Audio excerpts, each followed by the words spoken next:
यहाँनिर यो टेक्स्ट कसरी आउँछ हेरौँ है त। झ्याप्प आयो हो। अब यहाँनिर हेर्नु त इफेक्ट्स भन्ने सेक्सन छ, यहाँ क्लिक गरेँ मैले है।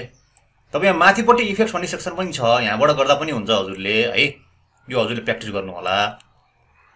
म चाहिँ यहाँबाट भन्छु तपाईँलाई है। इफेक्ट्स भन्ने सेक्सन छ, यहाँनिर हेर्नु त भिडियो ट्रान्जिसन भन्ने सेक्सन छ, यसलाई क्लिक गरेर एक्सपान्ड गर्ने है।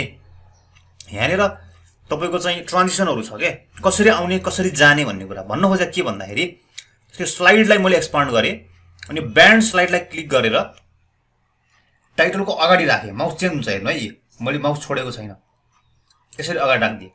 यहाँनिर के आयो तपाईँको है, ट्रान्जिसन आयो। कन्ट्रोल जेड गरेँ मैले, फेरि ल्याउँछु हेर्नु है।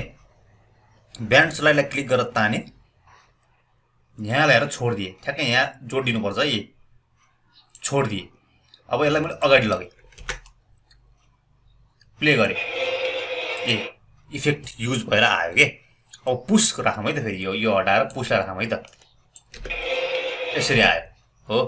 त्यस्तै गरेर तपाईँको चाहिँ यो फोटोमा, अब यो फोटो पनि झ्याप्प आउँछ तपाईँको है,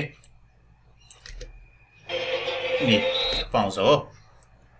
यसलाई थोरै माथि लगेर हेरौँ न, सजिलो हुन्छ। अब यहाँनिर म तलपट्टि गरी जुमलाई एक्सपान्ड गरेँ अनि स्लाइडरलाई क्लिक गरेर तल ल्याएँ, क्रस जुम भन्ने छ, यसलाई तानेर मैले यहाँ राखेँ है त। अब प्ले गरौँ है, यसरी आयो। फास्ट आयो जस्तो लाग्यो भने